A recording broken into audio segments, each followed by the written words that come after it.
Perkenalkan, nama saya Didan Irwan Suhada. Nama saya Devina Putri Fauzia. Nama saya Sofi Putri. Saya Indah Rawal Kalendra. Saya Muhammad Gazi Diulha.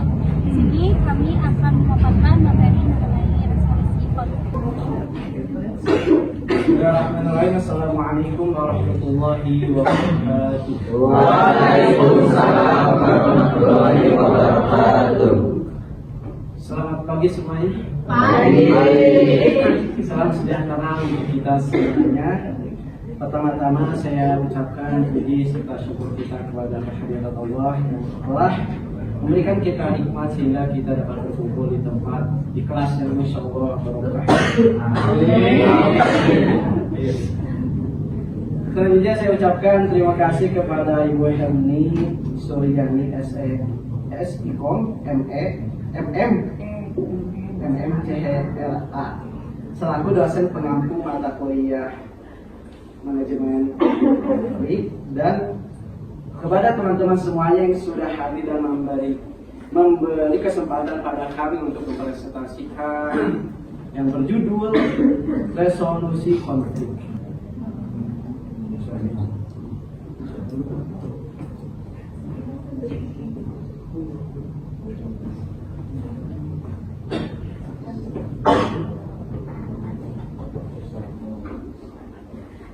Nah, langsung saja ke yang pertama. Apa itu resolusi konflik? Resolusi konflik adalah proses untuk mencapai keluaran konflik dengan menggunakan metode resolusi konflik. Metode resolusi konflik adalah proses manajemen konflik yang digunakan untuk menghasilkan keluaran jenis konflik. Ada dua, yaitu jenis konflik pengaturan sendiri oleh pihak-pihak yang terlibat konflik, dan yang kedua, intervensi pihak ketiga. Nah, jadi secara singkatnya, resolusi konflik adalah cara untuk menyelesaikan masalah dengan menggunakan metode resolusi konflik yang ada dua, yaitu oleh sendiri dan pihak ketiga. Nah, untuk yang pengaturan oleh sendiri, dalam metode resolusi konflik, pengaturan sendiri, pihak-pihak yang terlibat konflik menyusun strategi konflik dengan menggunakan taktik konflik untuk mencapai tujuan terlibat konfliknya. Pada interaksi konflik tergantung pada keluaran konflik yang diharapkan. Potensi konflik lawan konflik dan situasi konflik tidak ada satu pola interaksi konflik yang terbuat untuk semua kanan dan semua situasi konflik. Yang terbaik bukan dua. Yang terbaik Untuk semua kanan dan semua situasi konflik. Sedangkan yang kedua, intervensi pihak ketiga. Resolusi konflik melalui pihak ketiga merupakan kontinum dari intervensi pihak ketiga yang keputusannya tidak mengikat. Keputusannya hanya mengikat para pihak yang terlibat konflik sampai pihak ketiga tidak mempunyai wewenang untuk mengambil keputusan mengenai konflik. Pihak ketiga bisa berupa lembaga pemerintah, lembaga arbitrase yang dibentuk berdasarkan undang-undang lembaga mediasi, hingga pihak ketiga yang dibentuk berdasarkan kesepakatan pihak yang terlibat. Secara simpelnya ada contoh kasus. Misalnya ada dua siswa yang sedang bertengkar karena perbedaan pendapat. Untuk menggunakan metode pengaturan sendiri, kedua siswa berbicara secara baik dan meminta maaf dan akhirnya berdamai. Sedangkan intervensi pihak ketiga, guru BK membantu menengahi kedua pihak yang berantem agar damai. Nah, pihak ketiganya yaitu guru BK-nya tersebut. Selanjutnya akan disampaikan oleh Devina. Dan dalam pengaturan sendiri itu, di sini dikemukakan contoh pola interaksi konflik dalam upaya mencapai keluaran konflik yang diharapkan oleh pihak yang terlibat konflik. Yang pertama itu ada interaksi konflik dengan keluaran yang diharapkan melakukan lawan konflik atau win and lose solution. Dalam interaksi konflik model ini, pihak yang terlibat konflik bertujuan untuk memenangkan konflik yang mengalahkan lawan konfliknya. Pihak yang terlibat konflik berupaya mencapai solusi konflik mengalahkan lawan konfliknya dengan berbagai pertimbangan antara lain sebagai berikut. Yang pertama yaitu merasa mempunyai kekuasaan yang lebih besar dari lawan konfliknya. Yang kedua, merasa mempunyai sumber konflik lebih besar. Yang ketiga, menganggap objek konflik sangat penting bagi kehidupan dan harga dirinya. Yang keempat, situasi konflik menguntungkan. Yang kelima, merasa bisa mengalahkan lawan konfliknya. Selanjutnya,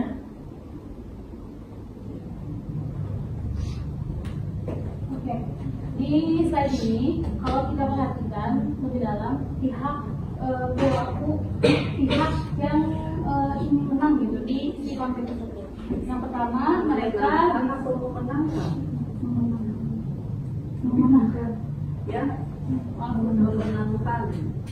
memenangkan konflik tersebut. Yang pertama, mereka menetapkan strategi kemenangan dan selalu yakin dengan dirinya.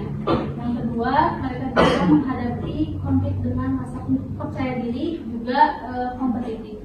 Lalu biasanya dia mau bernegosiasi tapi hanya untuk menguntungkan dirinya sendiri. Juga dia dapat mencari sekutu untuk memperluas kekuasaannya. Dan yang terakhir, bisa melemahkan lawan, misalnya dengan mempermalukan atau dengan mengucapkan kesalahan lawannya. Selain itu, ada beberapa perilaku yang sering muncul dari perilaku pihak yang ingin menang. Yang pertama, menyembunyikan informasi, terus ada melakukan tekanan, dan yang terakhir menyalahkan pihak lain atau membuat lelucon yang bisa menjatuhkan lawannya.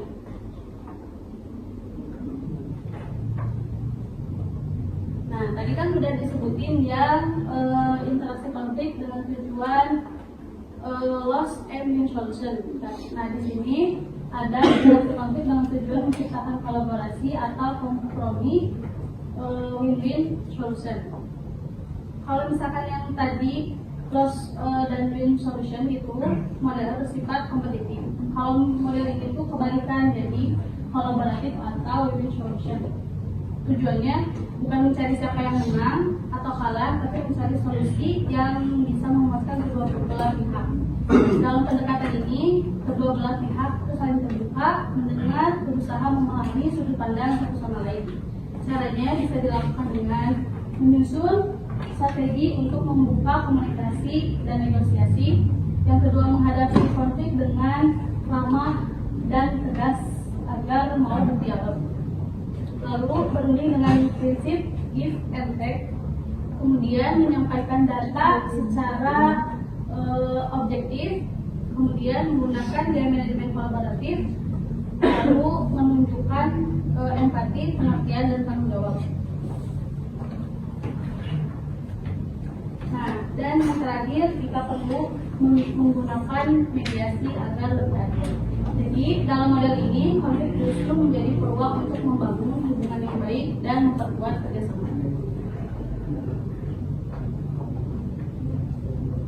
Nah, tadi kan udah loss dan win solution, terus yang tadi win-win solution, dan yang ketiga ada interaksi konflik menghindar. Di model ketiga ini adalah tujuannya untuk melindungi diri dari situasi yang tidak menyenangkan. Biasanya dilakukan oleh orang yang tidak senang terhadap ketidaknyamanan sebagai akibat terjadinya konflik. Yang kedua, menganggap bahwa si penyebab konflik ini tuh gak penting, lalu tidak mempunyai cukup kekuasaan untuk memaksakan kehendak, menganggap situasi konflik ini tidak bisa dikembangkan sesuai kehendaknya, dan yang terakhir belum siap untuk melakukan negosiasi. Nah, contohnya ketika rekan kerja berpendapat, lalu salah satunya memilih diam atau menjauhkan diri sampai si konflik tersebut tenang gitu. Bisa dengan pendekatan itu bisa meredam emosi, tapi kalau tidak juga bisa menumpuk si masalahnya dan kadang sulit untuk diselesaikan.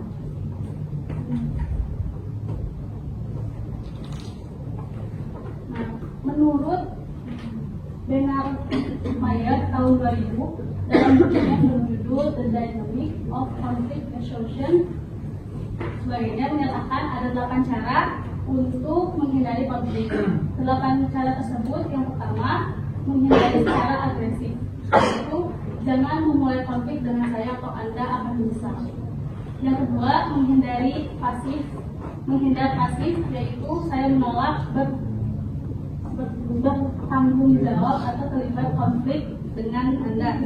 Dan yang ketiga, jika Anda menghindar pasif agresif, yaitu jika Anda marah pada saya, itu masalah Anda sendiri. Yang keempat, menghindar agar dengan ketidakberdayaan, apabila melayani Anda. Yang kelima, menghindar dengan melemparkan ke orang lain. Silakan Anda berkontak dengan mereka, tapi tidak dengan saya. Lalu yang keenam, menghindar melalui menyangkal. Jika saya memejamkan mata, semuanya akan berakhir. Yang ketujuh, menghindar melalui pemecahan masalah secara dini, yaitu tidak ada konflik, saya sudah bereskan semuanya. Yang terakhir, menghindar dengan melipat. Oke, kita akan melakukan dengan cara Anda, mari kita berbicara mengenai hal ini.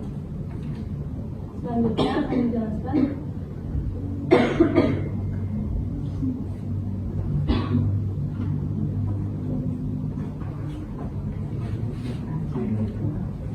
interaksi konflik mengakomodasi. Yang keempat ada interaksi konflik mengakomodasi.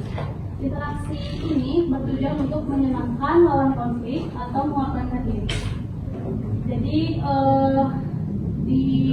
yang tadi kan ada menghindar atau mengakomodasi itu dia tuh kayak udahlah daripada terjadi konflik lebih baik saya mengorbankan diri gitu biar nggak terjadi si konflik tersebut. Nah, perilaku berikut adalah perilaku konfliknya. Yang pertama, bersikap pasif dan ramah pada lawan konflik. Yang kedua, memperhatikan lawan konflik sepenuhnya dan mengabaikan diri sendiri. Yang ketiga, menyerah pada solusi yang diminta lawan konflik. Dan terakhir, memenuhi keinginan lawan konflik.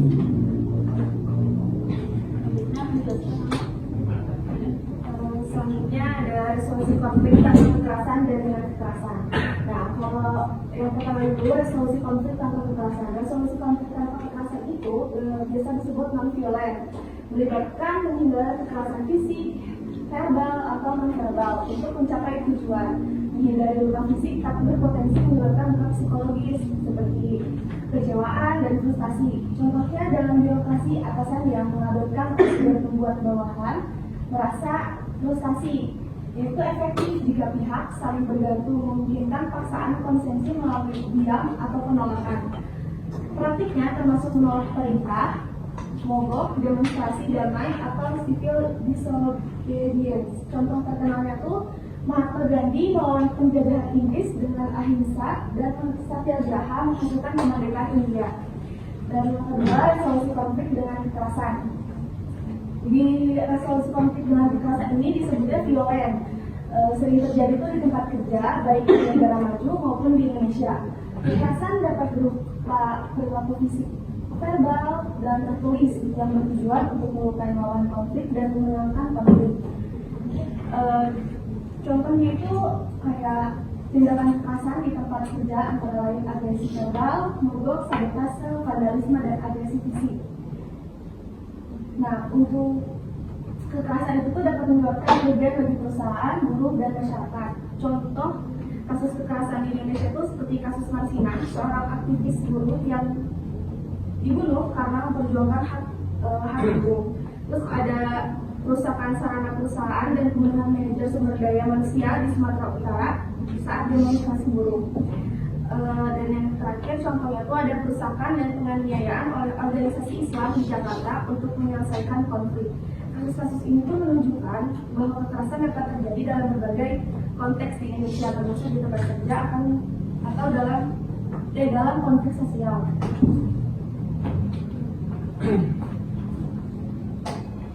Lalu selanjutnya di sini ada intervensi pihak ketiga. Intervensi pihak ketiga seringkali pihak-pihak yang terlibat konflik tidak mampu menyelesaikan konflik yang sudah berlangsung lama dengan menghabiskan sumber-sumber yang dimiliki dan pengorbanan yang sangat besar.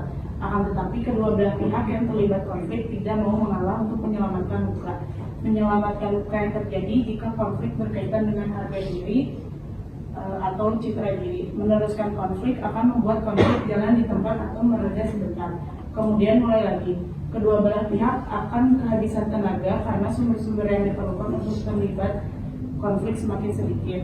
Dalam keadaan seperti ini, intervensi pihak ketiga diperlukan. Pihak ketiga disebut intervener, melakukan intervensi ke dalam konflik. Intervensi pihak ketiga seringkali lebih bermanfaat jika kedua belah pihak tidak mampu menyelesaikan konflik mereka. Nah, dalam intervensi pihak ketiga ini ada beberapa jenis penyelesaiannya. Yang pertama itu resolusi konflik melalui proses pengadilan. Resolusi konflik melalui proses pengadilan adalah proses penyelesaian konflik dengan membawa kasus ke pengadilan, di mana hakim memeriksa kasus dan mengambil keputusan. Proses ini melibatkan gugatan, pemeriksaan, dan putusan hakim yang bisa berupa win-lose solution atau win-win solution. Jika tidak puas, pihak yang terlibat bisa mengajukan banding ke pengadilan tinggi atau kasasi ke Mahkamah Agung. Konflik tertentu juga bisa diselesaikan melalui Pengadilan Tata Usaha Negara atau PT-UN, Mahkamah Konstitusi atau MK, atau Mahkamah Agung MA, tergantung pada sifat dan jenis konflik.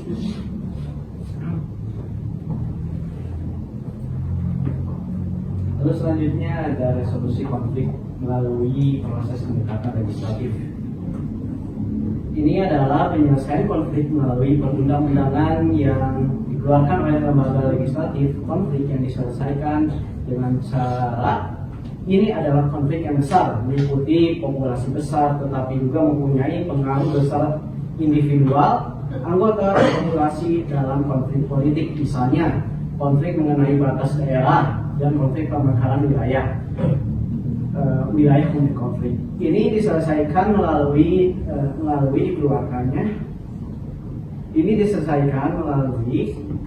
dikeluarkan undang-undang dari dan atau peraturan pemerintah.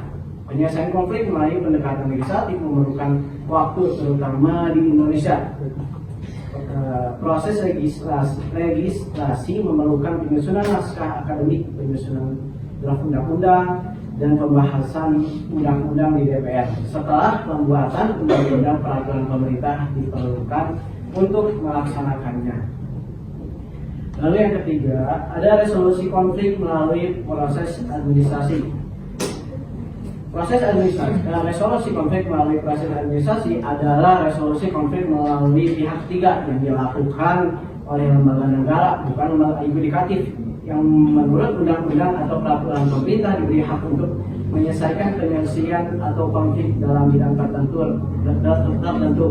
Resolusi konflik model ini banyak yang digunakan dalam bidang bisnis, ketenagakerjaan, dan hak asasi manusia di Indonesia. Contohnya dalam beberapa bidang bisnis adalah konflik antar para pengusaha mengenai persaingan yang tidak sehat pada masa Orde Baru pemerintahan Presiden Soeharto untuk monopoli jenis usaha tertentu dengan menggunakan dalih tata niaga bisnis tertentu. Nah, kegiatan ini tidak memberikan kesempatan kepada pengusaha lain untuk berbisnis dalam bidang tersebut, melanggar prinsip demokrasi ekonomis serta hak asasi pengusaha lain. Nah, selanjutnya itu ada lembaga dalam menangani resolusi konflik melalui proses administrasi. Itu ada 4. Yang pertama adalah Komisi Pengawas Persaingan Usaha atau KPPU. Ini adalah lembaga independen yang bertugas mengawasi pelaksanaan Undang-Undang Nomor 5/1999 tentang larangan praktik monopoli dan persaingan tidak sehat. KPPU memiliki wewenang untuk menerima laporan, melakukan penelitian, penyelidikan, dan pemeriksaan, serta menjatuhkan sanksi kepada pelaku usaha yang melanggar undang-undang ini. Tujuan KPPU adalah untuk menciptakan iklim persaingan yang sehat dan memberikan kesempatan yang sama kepada setiap warga negara untuk berpartisipasi dalam bidang usaha. Lalu yang kedua ada Badan Penyelesaian Sengketa Konsumen atau BPSK. Lembaga yang menangani sengketa konsumen melalui mediasi, arbitrase, atau konsiliasi dan memiliki wewenang untuk menerima pengaduan, melakukan penelitian, memanggil pelaku usaha, dan menjatuhkan sanksi administratif. BPSK juga bertujuan untuk melindungi konsumen dan menyelesaikan sengketa antara konsumen dan pelaku usaha.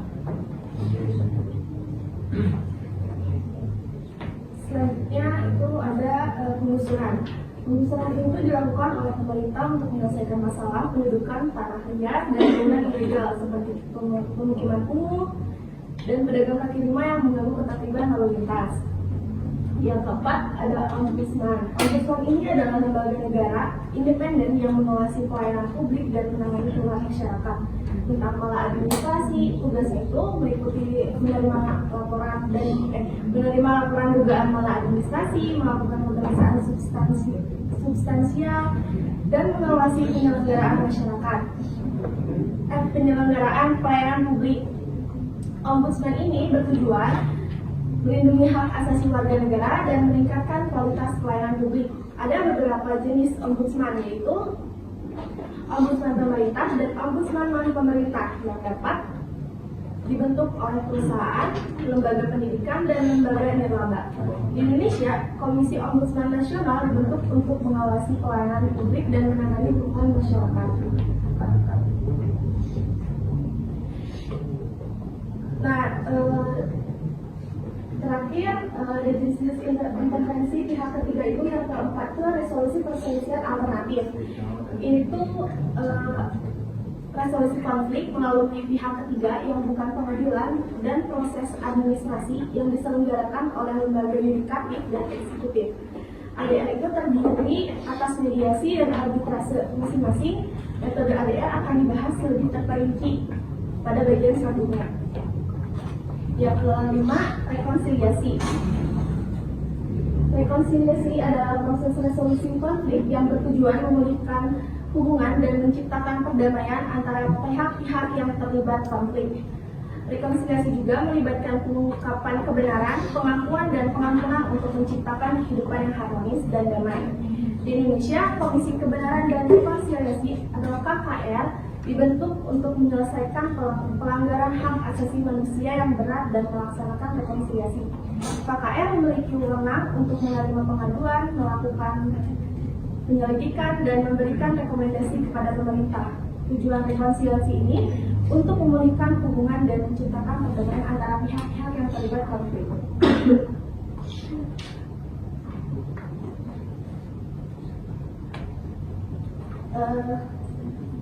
Sekian dari presentasi kami. Apakah ada yang ingin ditanyakan?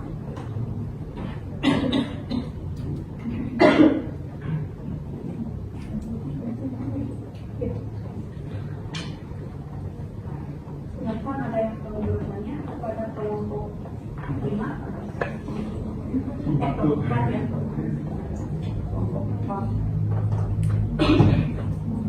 Boleh, Pak Lia?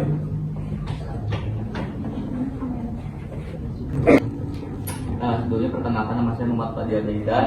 Izin bertanya, kan itu pada bagian interaksi konflik kita pasti menginginkanlah hasil win-win solution gitu ya, saling menguntungkan gitu. Tapi yang sering terjadi pada kenyataannya gitu win-lose. Jadi kayak lebih sering terjadinya win-lose lah gitu di kenyataannya. Kira-kira kenapa bisa terjadi seperti itu? Kenapa sering terjadi win-loss solution dibanding win-win solution? Karena kenapa sering terjadinya win-loss solution itu karena perbedaan kepentingan, komunikasi yang kurang baik, dan pola pikir yang kompetitif. Kenapa sih akibatnya banyak orang yang menganggap bahwa negosiasi atau kerjasama sebagai pertarungan bukan mencari solusi bersama? Contohnya, kayak kalau kita beli sesuatu, terus kita akan harga si ada tawar menawar, dia tuh manis banget sih harganya, kayak ngepres banget, harus sampai mentok nih apa yang kita mau. Misalkan si harganya 100.000, kita nonton sampai harganya tuh 50, tapi tanpa memikirkan bahwa gimana sih si penjual ini teh beli bahan bakunya.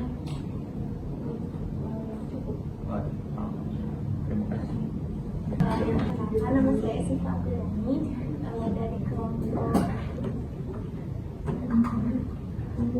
lupa lagi.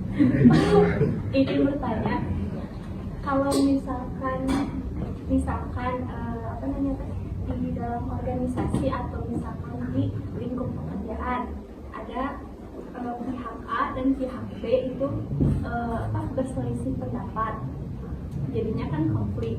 Nah, untuk pertanyaannya, bagaimana caranya kita untuk memastikan resolusi konflik itu adil bagi semua pihaknya? Oke, izin menjawab Syifa. Tadi itu pertanyaannya tuh bagaimana mencari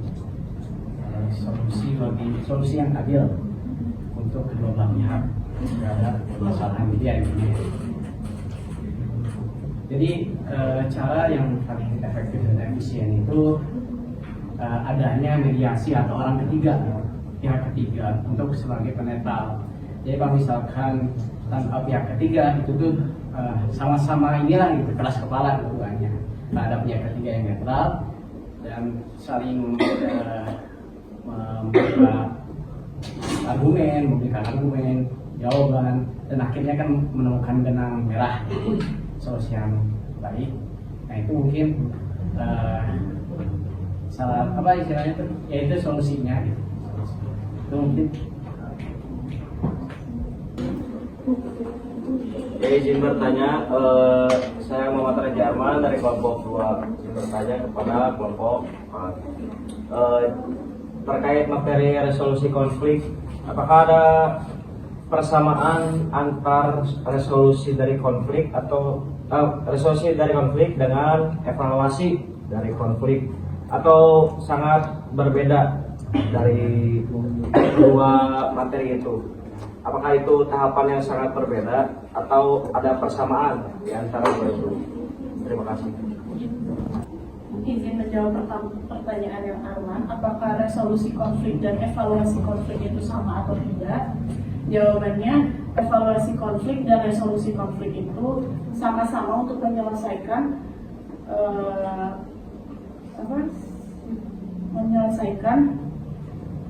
permasalahan. Namun bedanya resolusi konflik itu untuk memperbaiki komunikasi atau hubungan yang jelek, sedangkan evaluasi itu lebih ke proses hasil kerja atau penilaian kerjanya gitu. Dan kalau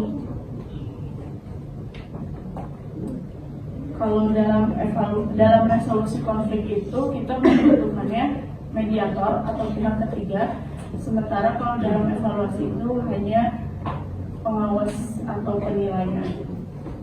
Cukup. Terima kasih. Nih, ada contoh kasus ya.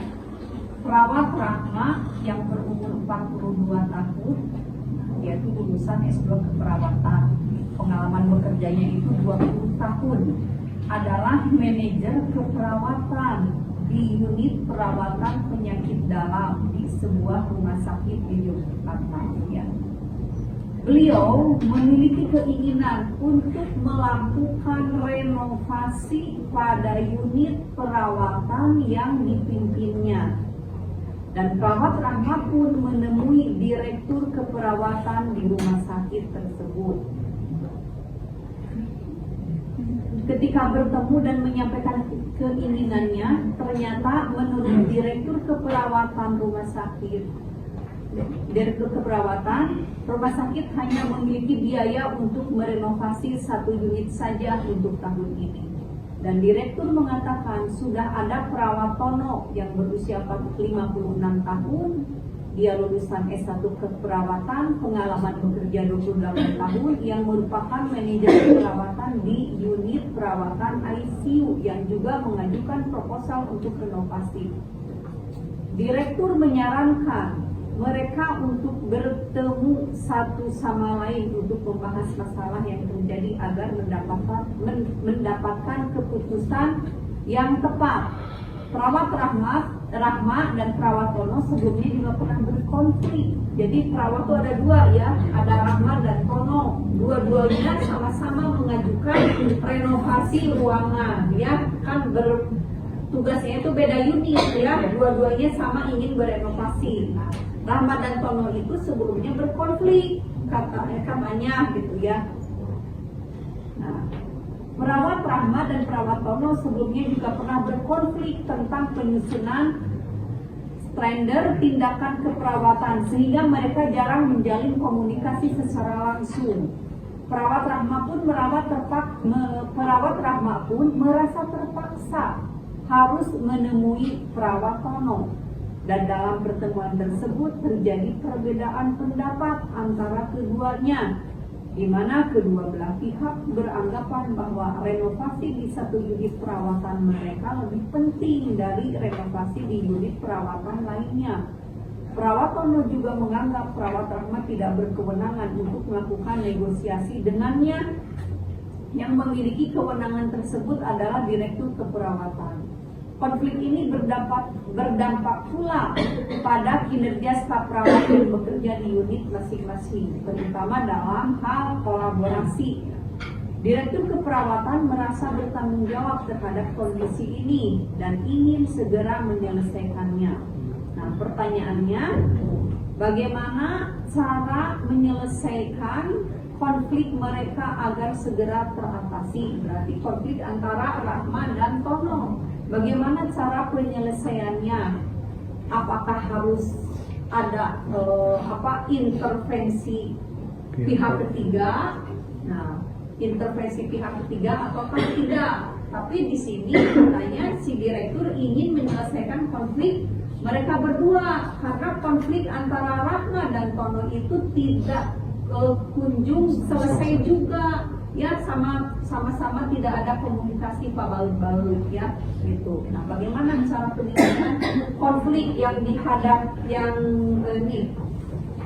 dihadapi oleh Pak Direkturnya, terus bagaimana cara menangani konflik antara Perawat Tono dan Perawat Rahma? Ya, haruskah menggunakan strategi konflik? Haruskah menggunakan strategi intervensi penanganan konflik? Kalau harus, jelaskan secara detail, ya. Ini yang baru saja dipaparkan ada ya di soal UTS, ya. Nah, ini kan resolusi konflik, ya. So, di sini jawab. Jadi untuk katanya itu kita yang pertama tuh pasti kita identifikasi dulu sumber masalahnya itu apa gitu. Dan ternyata udah berkepanjangan dari permasalahan yang sebelumnya. Terus setelah identifikasi dan sudah tahu masalahnya, kita sebagai direktur itu untuk membuka atau memfasilitasi kedua belah pihak untuk berdialog tenang dan santai dan netral. Dan ya dari keduanya menyampaikan keluh kesah pendapat tanpa saling menyalahkan. Lalu yang ketiga itu tuh yang pasti harus paling mencari win-win solution ya. Jadi kalau misalkan tidak ada win-win solution baru win-loss. Nah, apa sih yang dicari itu? Nah, Rahma dan Tono ini harus mencari titik temu. Yang pertama itu apa tujuan mereka kerja atau bersama di perawatan itu, apa tujuannya itu. Lalu menyusun apa yang lebih prioritas itu. Apakah kemudian di ruangan Rahma yang di prioritas direnovasi dulu karena tingkat kerusakannya, terus resiko pasien dan efisiensi kerja apakah di ruangan Tono. Lalu ya menggabungkan proposal mereka menjadi satu rencana terpadu. Yang keempat, ada pendekatan kepemimpinan transformasional, yaitu menjadi seorang direktur ini harus tegas dan netral gitu, dan menjadi teladan dalam komunikasi profesional dan empati tanpa ya itu latihan saja gitu melihatnya. Lalu yang terakhir yang memberikan motivasi bahwa keputusan yang diambil itu baik gitu, karena setelah direnovasi mungkin yang duluan ya yang Rahma juga selanjutnya bakal direnovasi gitu sebenarnya. Nah, dan tingkatkan untuk ke Tono dan Rahma sebagai direktur harus meningkatkan kepercayaan atau trust kepada mereka berdua gitu. dan evaluasi agar tidak ada tidak lanjut yang sama gitu, masalah yang sama, salah paham yang sama gitu. Sehingga ya mereka harus memulai interaksi komunikasi yang baik dan umpan balik yang positif. Itu mungkin. Jadi kesimpulannya tuh ya harus membuka dialog terbuka, dan sebagai direktur harus memfasilitasi dan sebagai mediator yang netral tanpa dan profesional tanpa ke satu belah pihak saja. Itu mungkin ya.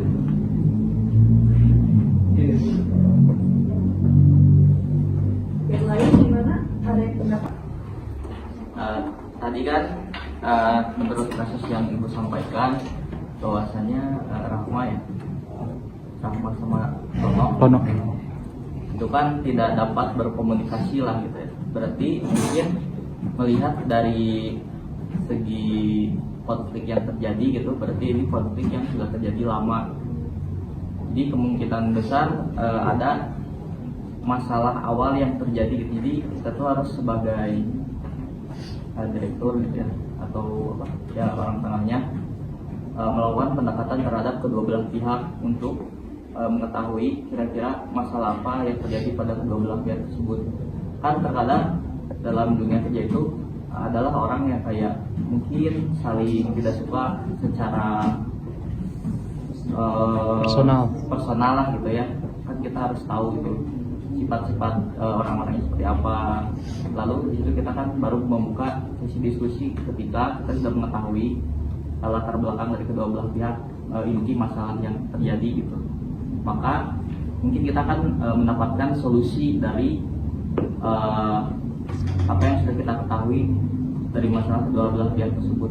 Jadi menurut saya untuk mendapatkan win-win solution itu kita harus mengetahui dulu kedua belah pihak itu memiliki masalah seperti apa.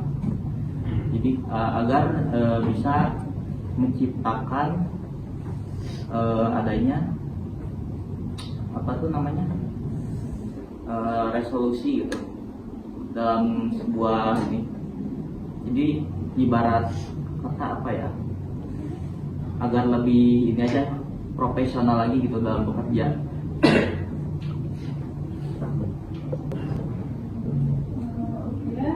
Kesimpulannya bahwa resolusi konflik adalah proses atau metode yang digunakan untuk menyelesaikan, mengatasi atau mengakhiri konflik yang terjadi antara pihak-pihak yang selisih dengan cara-cara konstruktif. Inti dari resolusi konflik ini adalah menghilangkan sumber konflik melalui kesepakatan ataupun negosiasi, sehingga konflik tidak berkembang menjadi lebih besar dan lebih merugikan. Metode resolusi konflik ini meliputi berbagai pendekatan seperti negosiasi, mediasi, arbitrasi, konsiliasi, dan mitigasi yang memberikan solusi berdasarkan keterlibatan pihak ketiga atau langsung antara pihak yang berkonflik. Tujuan utama dari resolusi konflik ini adalah mencegah eskalasi konflik, menghapus sumber konflik, serta mengubah konflik menjadi kekuatan perubahan konflik yang bersifat sosial dan embedded dalam kemampuan menyelesaikan masalah. Terima kasih. Terima kasih semuanya sudah menonton. Semoga dari video kami dan materi-materi kita semoga bermanfaat bagi yang menonton juga bagi yang menyaksikan. Terima kasih.